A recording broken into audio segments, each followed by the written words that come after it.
새벽 6시부터 시작된 하루였습니다. 지연은 부엌에서 갈비를 정성껏 손질하고 있었어요.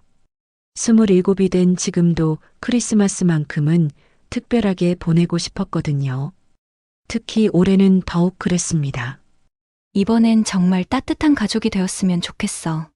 혼잣말을 중얼거리며 갈비찜 양념을 재료 하나하나 정성껏 버무렸습니다.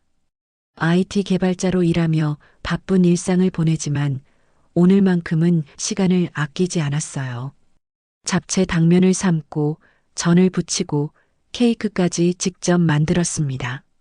지연이 이렇게 애쓰는 데에는 이유가 있었어요. 어려서부터 엄마 김순자는 늘 차갑고 무관심했거든요. 딸이면 당연히 해야지라는 말로 모든 걸 당연시했습니다. 집세도 생활비도 심지어 엄마의 용돈까지 지연이 담당했어요. 언니 고생했어. 여동생 지민이 퇴근해서 돌아왔습니다. 23살인 지민은 늘 언니와 엄마 사이에서 눈치를 봤어요. 말을 걸고 싶어도 엄마 눈치 때문에 조심스러워했습니다. 괜찮아. 오늘은 다 같이 즐겁게 보내자. 지연은 미소를 지으며 마지막 설거지를 끝냈습니다. 오후 5시 식탁 위에는 정성스럽게 준비한 요리들이 가득했어요. 크리스마스 트리 옆에 놓인 케이크까지 마치 잡지에서 본 것 같은 풍경이었습니다. 엄마, 밥 드세요. 지연이 부르자 김순자가 거실에서 나왔습니다. 하지만 그녀의 표정은 여전히 무심했어요. 드라마 소리가 여전히 크게 들려왔습니다. 아, 드라마 끝나면 오늘은 크리스마스인데요. 다 같이 앉아서 먹어요. 지연의 목소리에는 간절함이 배어 있었습니다. 김순자는 한숨을 쉬며 리모컨을 내려놓고 식탁으로 왔어요. 세 사람이 앉은 식탁은 겉으로는 화목해 보였습니다. 하지만 김순자는 계속 TV 쪽을 힐끗거렸고 지민은 어색하게 젓가락질만 했어요. 지연만이 억지로라도 대화를 이어가려 애썼습니다. 갈비찜 어떠세요? 양념을 좀 바꿔봤는데. 그냥 그렇네. 김순자의 대답은 시큰둥했습니다. 지연은 실망했지만 포기하지 않았어요. 지민아, 회사 일은 어때? 요즘 야근 많다며? 괜찮아. 언니가 해준 갈비찜 맛있다. 지민이 조심스럽게 대답했습니다. 그때였어요. 김순자가 갑자기 숟가락을 탁 내려놓았습니다. 지연아, 차가운 목소리였습니다. 지연은 깜짝 놀라며 엄마를 바라봤어요. 네? 이제 나가. 순간 식탁이 조용해졌습니다. 지민의 젓가락질도 멈췄어요. 내가 있으니 숨 막혀 죽겠다. 김순자의 말에 지연은 얼어붙었습니다. 크리스마스 캐럴이 흘러나오는 TV 소리만이 적막한 공간을 채웠어요. 엄마, 무슨 소리예요? 제가 뭘 잘못했는데요? 지연의 목소리가 떨렸습니다. 하지만 김순자는 냉정했어요. 잘못한 게 뭐가 있어? 그냥 내가 여기 있는 게 싫다는 거야. 집세랑 생활비 다 제가 냈잖아요. 엄마 용돈까지 드리면서. 지연이 억울함을 토해냈습니다. 그러자 김순자가 코웃음을 쳤어요. 딸이면 당연히 해야지. 그런다고 내가 여기서 평생 살 거야? 그 순간 지연은 모든 것을 깨달았습니다. 자신이 지금까지 쏟아부은 모든 정성과 헌신이 한순간에 무너져 내렸어요. 눈물이 핑 돌았지만 참았습니다. 언니. 지민이 작은 목소리로 불렀지만 지연은 자리에서 일어섰습니다. 알겠습니다. 지연의 목소리는 의외로 차분했어요. 더 이상 할 말이 없었거든요. 그날 밤 지연은 자신의 방에 혼자 앉아 있었습니다. 벽에 걸린 달력의 25일에는 빨간 동그라미가 그어져 있었어요. 가족과 함께하는 크리스마스라고 적혀 있었습니다. 창밖으로는 다른 집에서 들려오는 웃음소리가 들렸어요. 지연은 천천히 캐리어를 꺼냈습니다. 27년 동안 살아온 이 집을, 이 가족을 떠날 준비를 시작했어요. 새벽이 오고 있었습니다. 그날 밤 지연은 한잠도 자지 못했습니다. 캐리어는 침대 옆에 놓여 있었지만 정작 짐을 쌀 엄두가 나지 않았어요. 벽에 걸린 어린 시절 가족 사진이 눈에 들어왔습니다. 아버지가 돌아가신 후 15해 동안 지연은 이 집의 기둥 역할을 해왔어요. 고등학교 때부터 아르바이트를 시작했고 대학 등록금도 스스로 벌었습니다. 졸업 후에는 월급의 대부분을 집에 가져다 바쳤어요. 내가 뭘 잘못했을까? 같은 질문이 머릿속을 맴돌았습니다. 엄마를 기쁘게 해드리려고 얼마나 애썼는지 몰라요. 명절마다 친척들에게 인사 다니고 엄마 친구들 모임 때마다 용돈을 챙겨드렸습니다. 새벽 3시가 되어서야 지연은 결심을 굳혔어요. 캐리어를 열고 옷가지를 차례대로 넣기 시작했습니다. 많은 짐을 가져갈 수는 없었어요. 엄마가 깨어날지도 모르니까요. 노트북과 충전기, 며칠치 옷가지, 그리고 통장과 신분증만 챙겼습니다. 책상 서랍에서 비상금으로 모아둔 현금을 꺼냈어요. 30만 원이 전부였습니다. 벽에 붙어 있던 포스트잇들을 천천히 떼어냈습니다. 엄마 병원 예약, 지민이 생일 선물, 집세 납부일 같은 메모들이었어요. 한 장 한 장이 지연의 삶을 말해주고 있었습니다. 새벽 5시 집안은 고요했습니다. 엄마와 지민이 잠든 사이 지연은 조용히 현관문을 열었어요. 뒤돌아보지 않았습니다. 뒤돌아보면 마음이 약해질 것 같았거든요. 어디로 가지? 길거리에 선 지연은 막막했습니다. 친구들 중에 갑자기 찾아갈 만한 사람을 떠올려 봤어요. 회사 동료들과는 가깝지 않았고 대학 친구들도 다들 각자 바쁜 생활을 하고 있었습니다. 그때 소라가 생각났어요. 고등학교 동창인 소라는 혼자 원룸에서 살고 있었습니다. 지연은 떨리는 손으로 전화를 걸었어요. 여보세요? 소라야. 나 지연이야. 지연아. 이 시간에 왜? 미안해. 급한 일이 생겨서 하루 이틀 정도 너희 집에 있을 수 있을까? 소라는 잠깐 놀란 듯 했지만 흔쾌히 승낙해줬습니다. 그래, 와. 무슨 일인지는 와서 얘기하자. 지연은 택시를 타고 소라의 원룸으로 향했어요. 창밖으로 스쳐가는 거리들이 낯설게 느껴졌습니다. 이제 정말 집을 나온 것이었어요. 소라는 잠옷차림으로 문을 열어줬습니다. 지연의 표정을 본 소라는 더 이상 묻지 않았어요. 일단 들어와. 따뜻한 차 끓여줄게. 작은 원룸이었지만 소라만의 따뜻함으로 가득했습니다. 화분들과 사진들, 그리고 아기자기한 소품들이 집을 꾸미고 있었어요.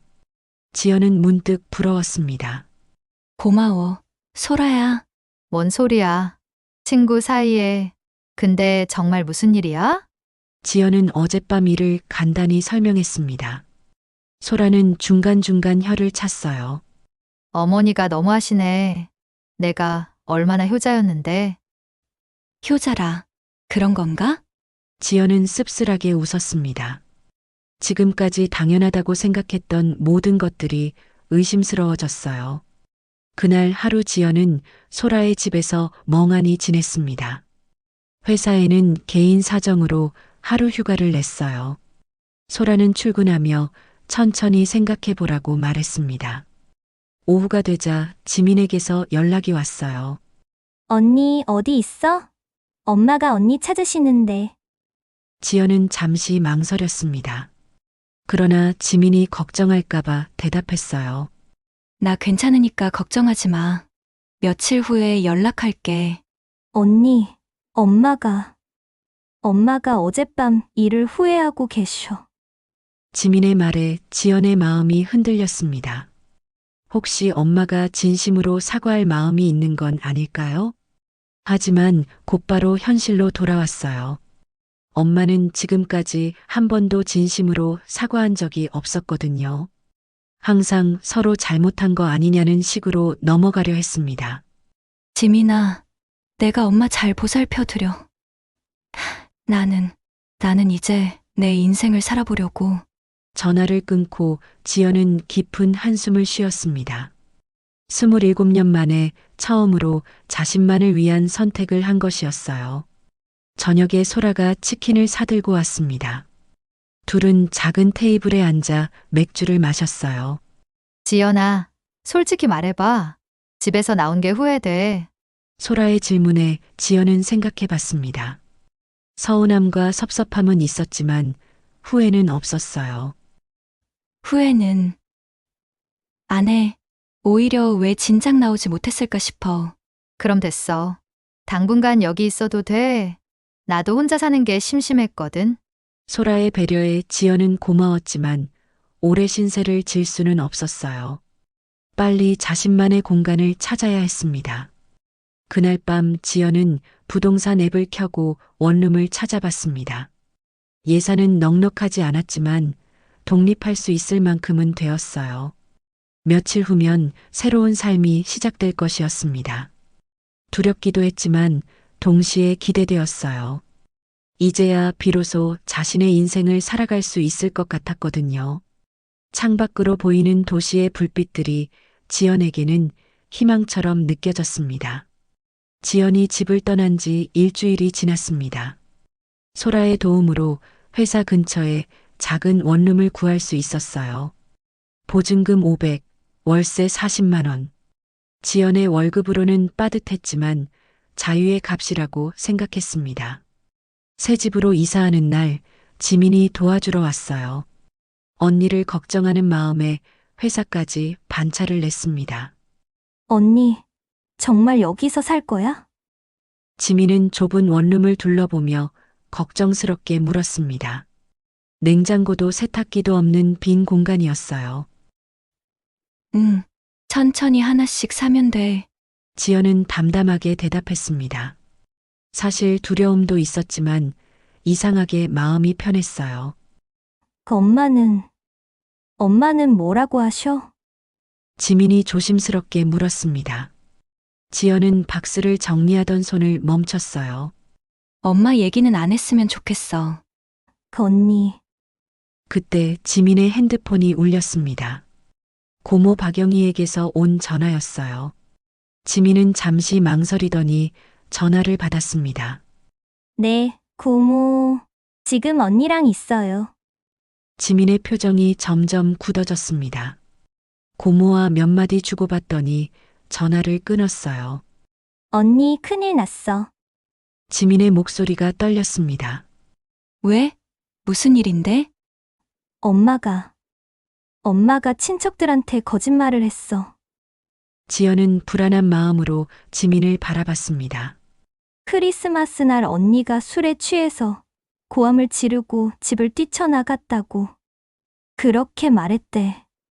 순간 지연의 머릿속이 하얘졌습니다. 술을 마신 것도 아니고 고함을 지른 것도 아니었어요. 오히려 조용히, 너무나 조용히 집을 나왔는데 그게 다가 아니야. 엄마가 병원에 갔다면서 진단서까지 친척 단톡방에 올렸어. 진단서? 응. 딸이 자기를 버려서 스트레스성 위염에 걸렸다고. 지연은 주저앉았습니다. 엄마가 거짓말쟁이라는 건 알고 있었지만 이 정도일 줄은 몰랐어요. 지민이 핸드폰을 건넸습니다. 친척 단톡방 화면이었어요. 그곳에는 지연이 본 적도 없는 병원 진단서 사진이 올라와 있었습니다. 이게 진짜야? 아니야.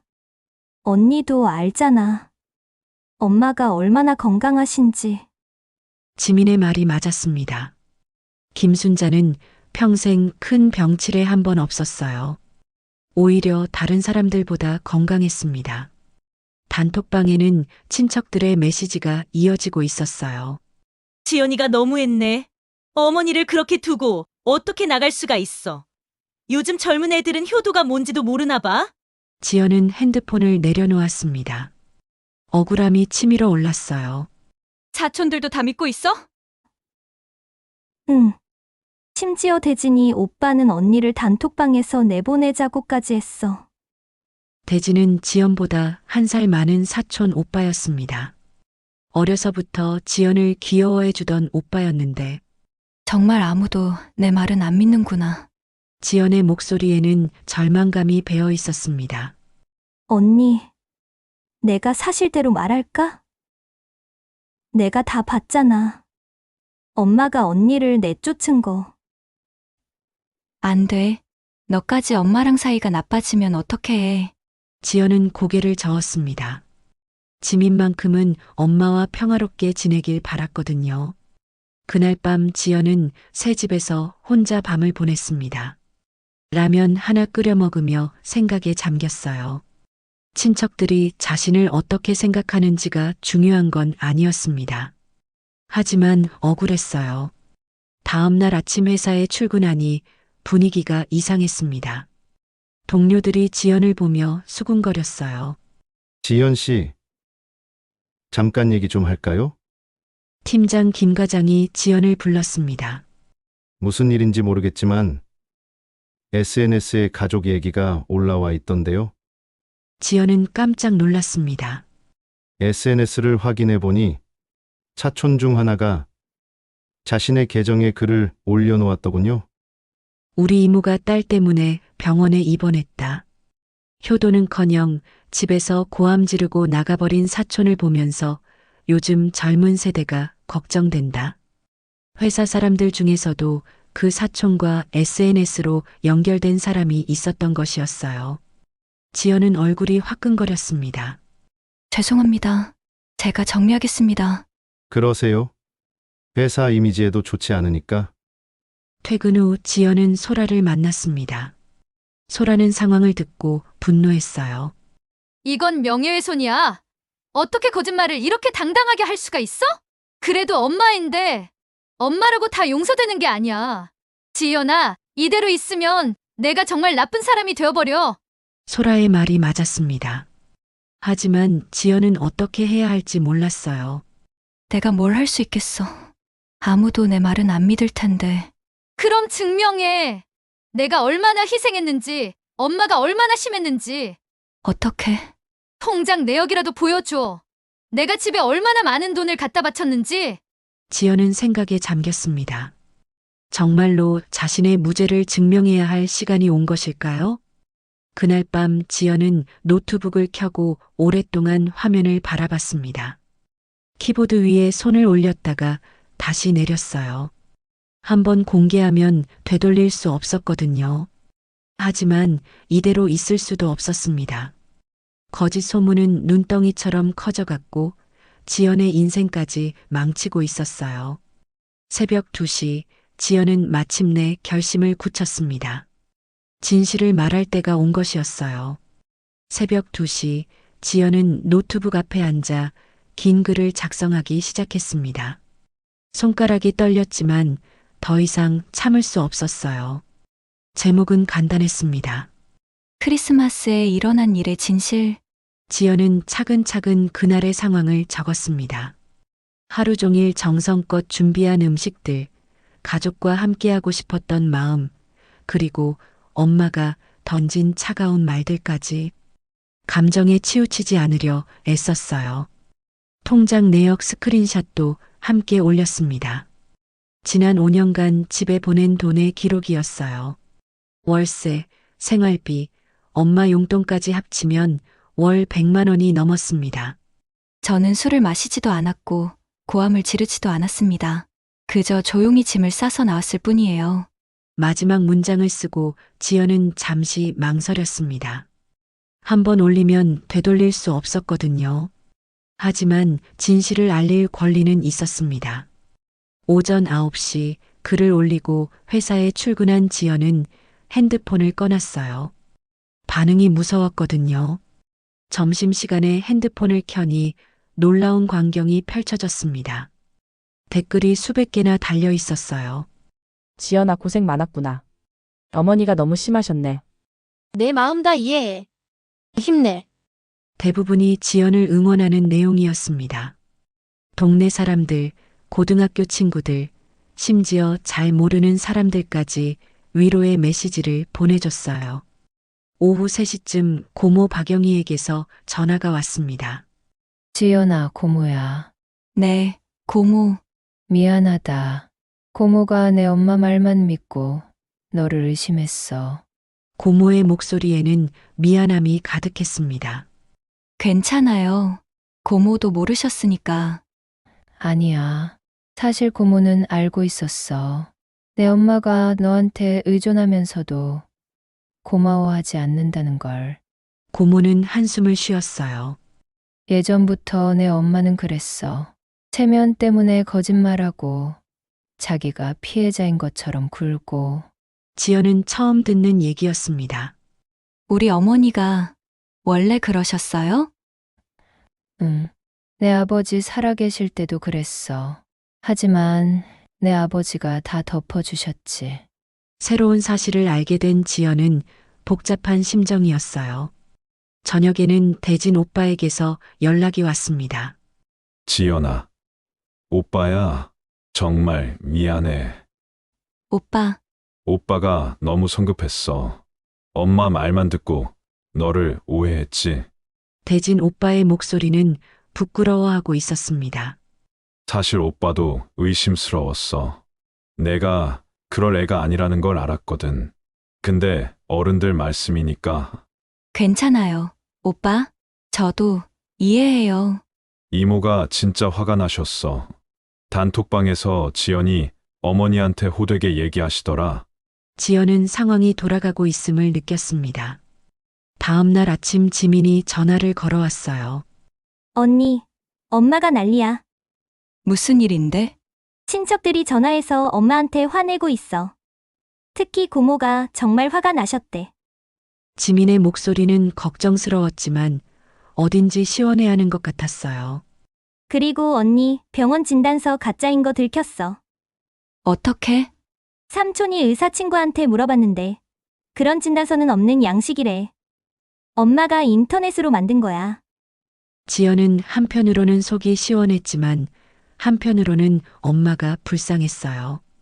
며칠 후 소라와 함께 저녁을 먹고 있을 때였습니다. 지연의 핸드폰에 모르는 번호로 전화가 걸려왔어요. 여보세요? 지연 씨, 저는 MBC 시사 프로그램 작가 김민정이라고 합니다. 네. 혹시 시간 되시면 인터뷰를 해주실 수 있을까요? 가족 갈등에 대한 프로그램을 제작 중인데. 지연은 당황했습니다. 자신의 글이 이렇게까지 화제가 될 줄은 몰랐거든요. 아, 죄송한데 그런 건 원하지 않아요.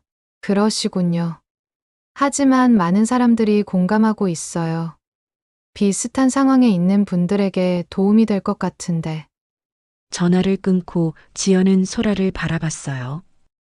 이상해. 내가 원한 건 그냥 오해를 푸는 것뿐이었는데. 지연아, 내 이야기가 특별해서가 아니라 너무 흔해서 그런 거야. 많은 사람들이 비슷한 경험을 했으니까. 소라의 말이 맞았습니다. 댓글들을 보면 자신과 비슷한 경험을 가진 사람들이 정말 많았어요. 그날 밤 지연은 자신의 글을 다시 읽어봤습니다. 며칠 사이에 조회수가 10만을 넘었어요. 공감하다는 댓글들도 계속 달리고 있었습니다. 저도 집에서 나온 지 3년 됐어요. 용기 내주셔서 고마워요. 어머니들이 이 글 좀 보셨으면 좋겠네요. 효도와 희생은 다른 거라는 걸 깨달았어요. 지연은 뿌듯함을 느꼈습니다. 자신의 경험이 다른 사람들에게 도움이 되고 있었거든요. 며칠 후 지민에게서 또 연락이 왔어요. 언니, 엄마가 언니 만나고 싶어 하셔. 지연은 잠시 침묵했습니다. 뭐라고 하시는데? 사과하고 싶다고. 진짜 사과하고 싶다고 하셔. 지연의 마음이 흔들렸습니다. 하지만 이번엔 조심스러웠어요. 지민아, 엄마가 진심으로 뭘 잘못했는지 아시는 것 같아? 응. 잘 모르겠어. 하지만 예전보다는 달라지신 것 같아. 지연은 깊은 생각에 빠졌습니다. 변화의 가능성을 완전히 닫을 필요는 없었어요. 하지만 너무 성급할 이유도 없었습니다. 일단 시간을 좀 더 두고 보자. 급할 거 없어. 그날 밤 지연은 자신의 작은 원룸에서 라면을 끓여 먹었습니다. 비좁고 부족한 것 투성이었지만 마음만큼은 평온했어요. 진실을 말하길 잘했다는 생각이 들었습니다. 이제 새로운 시작을 할 수 있을 것 같았거든요. 3월의 어느 토요일 오후였습니다. 지연은 원룸 앞 계단에 앉아 따뜻한 햇살을 받고 있었어요. 집을 떠난 지 석 달이 지났습니다. 계단 밑에 놓인 작은 화분에서 새싹이 돋고 있었어요. 소라가 선물해준 상추였습니다. 혼자 살아도 푸른 게 있으면 좋잖아라며 건네준 것이었죠. 현관문 앞에 택배 상자 하나가 놓여 있었습니다. 보내는 사람 난에는 지민이라고 적혀 있었어요. 상자를 열어보니 직접 만든 반찬들과 손편지가 들어 있었습니다. 언니 잘 지내고 있지? 엄마가 언니 보고 싶어 하세요. 하지만 언니가 준비될 때까지 기다리겠다고 하세요. 지연은 편지를 읽으며 미소 지었습니다. 엄마가 조금씩 변하고 있는 것 같았어요. 핸드폰이 울렸습니다. 고모 박영이었어요.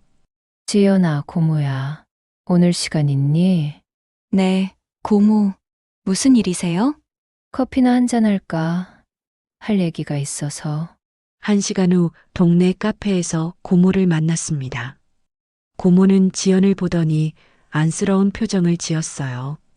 많이 힘들었지. 괜찮아요. 오히려 마음이 편해졌어요. 내 엄마 얘기 좀 해야겠다. 고모는 커피를 한 모금 마시고 천천히 말을 이어갔습니다.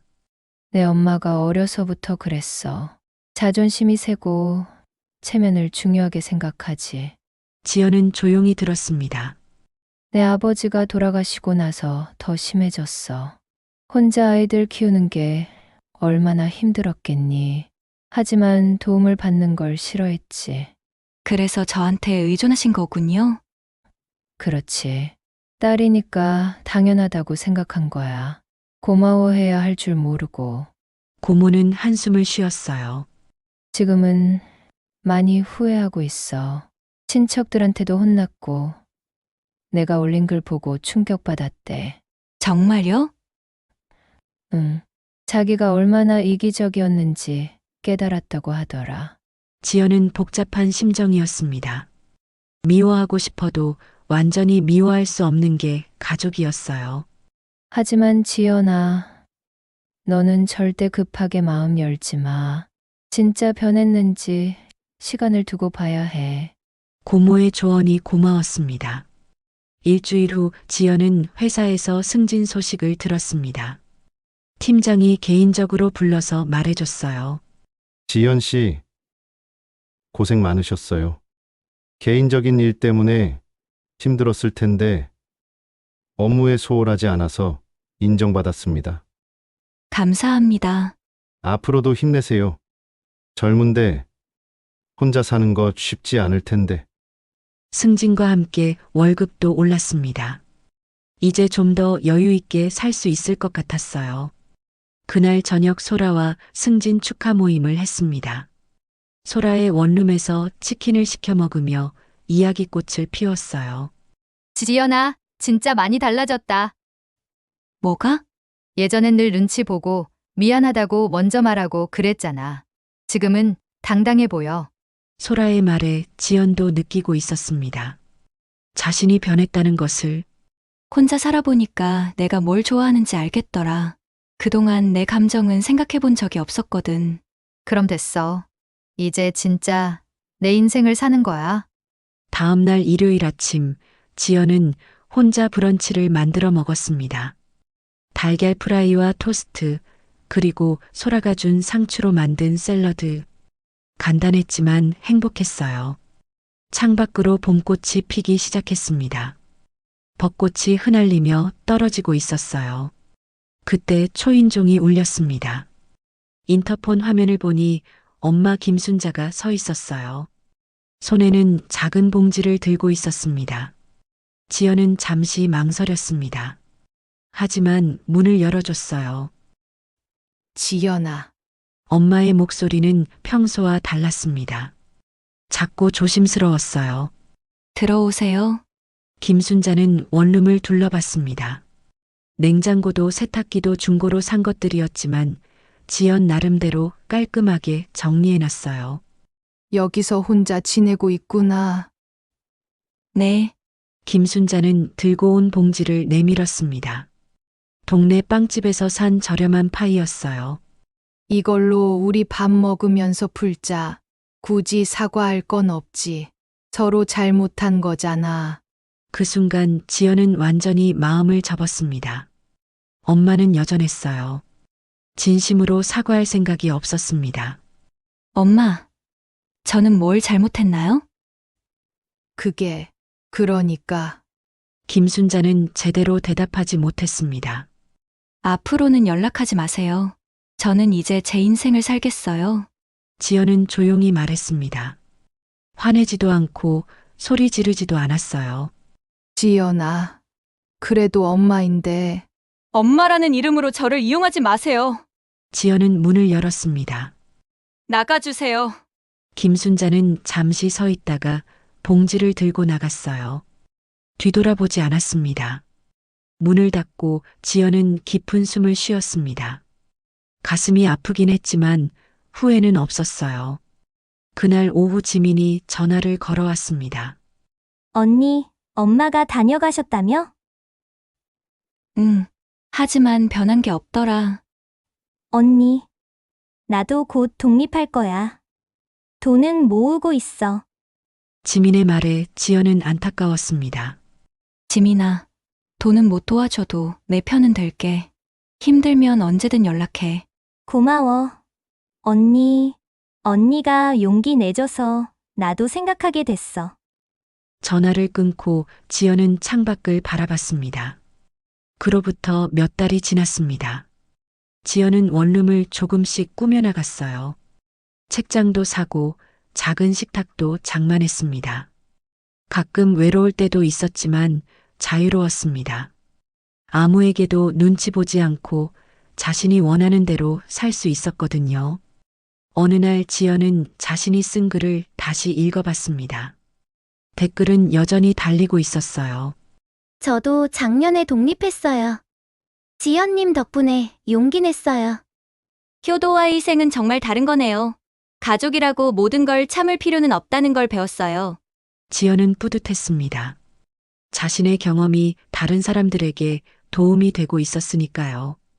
그날 밤 지연은 새로운 글을 썼습니다. 진정한 가족은 피가 아니라 존중과 진실로 이어진다고 생각합니다. 헌신이 당연시되면 희생은 더 이상 미덕이 아니에요. 자신을 사랑할 줄 아는 사람만이 다른 사람도 제대로 사랑할 수 있습니다. 창밖으로 여름밤의 별이 보였습니다. 지연은 처음으로 진짜 자신의 밤을 맞이하고 있었어요. 이제야 비로소 자신의 인생이 시작된 것 같았습니다.